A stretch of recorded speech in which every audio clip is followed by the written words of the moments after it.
12 जून 2025 Ahmedabad airport पर वो दोपहर अचानक मातम में बदल गई। Air India crash. Air India 171. In a tragic incident, an Air India flight to London crashed shortly after takeoff near the Ahmedabad airport.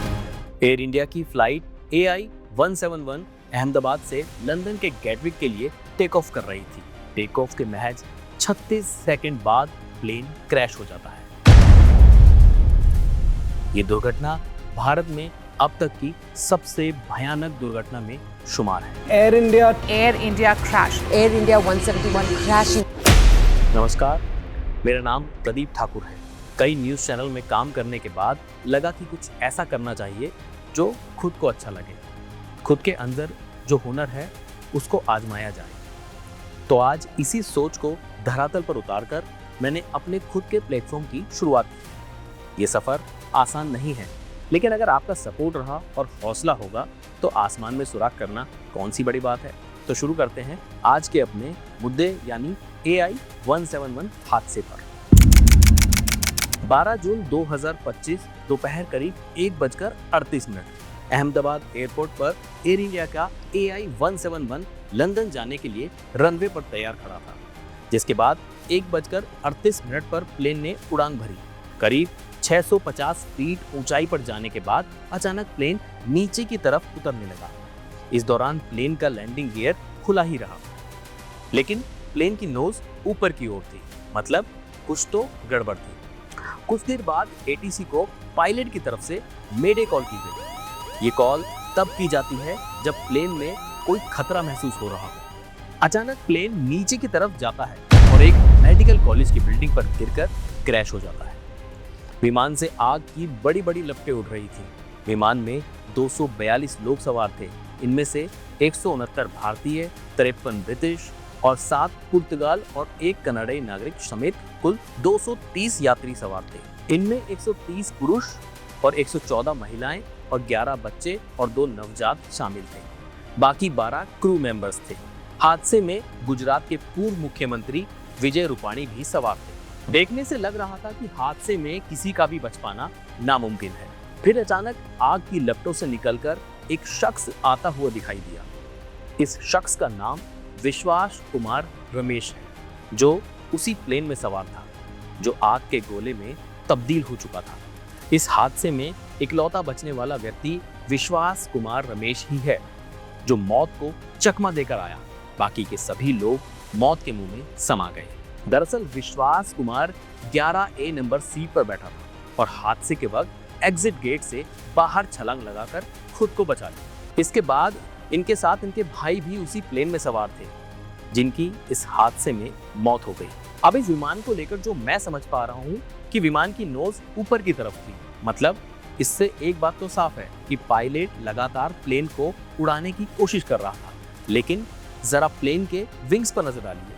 Plane के विंग्स जो हैं वो ऊपर की तरफ फोल्ड हुए पड़े हैं। तो क्या प्लेन का इंजन बंद हो चुका था? अगर बंद हो चुका था तो प्लेन ने टेक ऑफ कैसे किया? अब इन सवालों के जवाब की तलाश की जा रही है। इस बीच एयर इंडिया का भी जवाब आया है, जिसमें कहा है कि विमान अच्छी तरह मेंटेन था। आपको बता दें कि एयर इंडिया के CEO कैंपबेल विल्सन ने कहा कि दुर्घटनाग्रस्त ड्रीमलैंडर विमान पूरी तरह से ठीक था। इसका आखिरी बड़ा चेक जून 2023 में हुआ था और अगला दिसंबर में तय था, मतलब दिसंबर 2025 में तय था।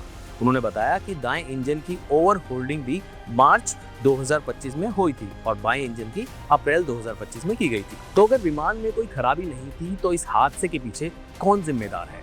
कौन जिम्मेदार है उन 241 यात्रियों का जो बिना किसी वजह मौत के मुंह में समा गए?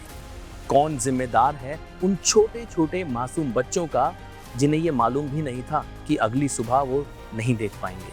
कौन जिम्मेदार है उन बूढ़े माँ बाप का जो इस इंतजार में थे कि उनका बेटा बस आता ही होगा? अब ये सवाल सिर्फ सवाल बनकर रह गए हैं। विमान हादसे को लेकर भारतीय विमान दुर्घटना जांच ब्यूरो यानी AAIB ने अपनी प्रारंभिक रिपोर्ट भी जारी की है। इस रिपोर्ट में कई चौंकाने वाले तथ्य सामने आए हैं। पता चला है कि टेक ऑफ के कुछ सेकंड बाद ही विमान के दोनों इंजन अचानक अपने आप बंद हो गए थे, जिससे विमान के गिरने की नौबत आ गई। AAIB की 15 पन्नों की रिपोर्ट के अनुसार विमान ने दोपहर करीब 1:38 पर 180 नॉट की अधिकतम इंडिकेट स्पीड यानी IAS हासिल की थी। इसके तुरंत बाद इंजन 1 और इंजन 2 के फ्यूल कट ऑफ स्विच, जो इंजन को ईंधन भेजते हैं, रन से कट ऑफ पोजीशन में चले गए, और वो भी सिर्फ 1 सेकंड के अंतराल में, जिससे इंजनों में ईंधन आना बंद हो गया और दोनों इंजनों के N1 व N2 रोटेशन स्पीड तेजी से गिरने लगी। ठीक इसी दौरान कॉकपिट में दोनों पायलटों के बीच की इस मुद्दे पर बात भी हुई। रिपोर्ट में बताया गया है कि कॉकपिट वॉइस रिकॉर्डिंग में पता चला है कि एक पायलट दूसरे से पूछता हुआ सुनाई देता है कि उसने फ्यूल स्विच कट ऑफ क्यों किया। दूसरे पायलट ने जवाब दिया कि उसने ऐसा नहीं किया। एविएशन एक्सपर्ट की माने तो गड़बड़ी बोइंग ड्रीमलाइनर के इंजन में थी, लेकिन अमेरिकी मीडिया ने इसका ठीकरा भारतीय पायलट्स पर फोड़ दिया, जो कि अब इस दुनिया में भी नहीं है। इसमें सबसे ज्यादा शॉकिंग बात यह है कि रिपोर्ट्स कल यानी 12 जुलाई को जारी की गई, लेकिन उसमें लिखी कुछ बातें अमेरिकी मीडिया यानी वॉल स्ट्रीट जर्नल में 10 जुलाई को ही छप चुकी थी, जिसमें साफ शब्दों में लिखा है एयर इंडिया की जांच का शुरुआती फोकस पायलट की गतिविधियों और फ्यूल स्विच पर है। सच चाहे जो भी हो, अमेरिकी मीडिया का ऐसा करना शर्मनाक है। अगली वीडियो में फिर मिलूंगा नए अपडेट के साथ।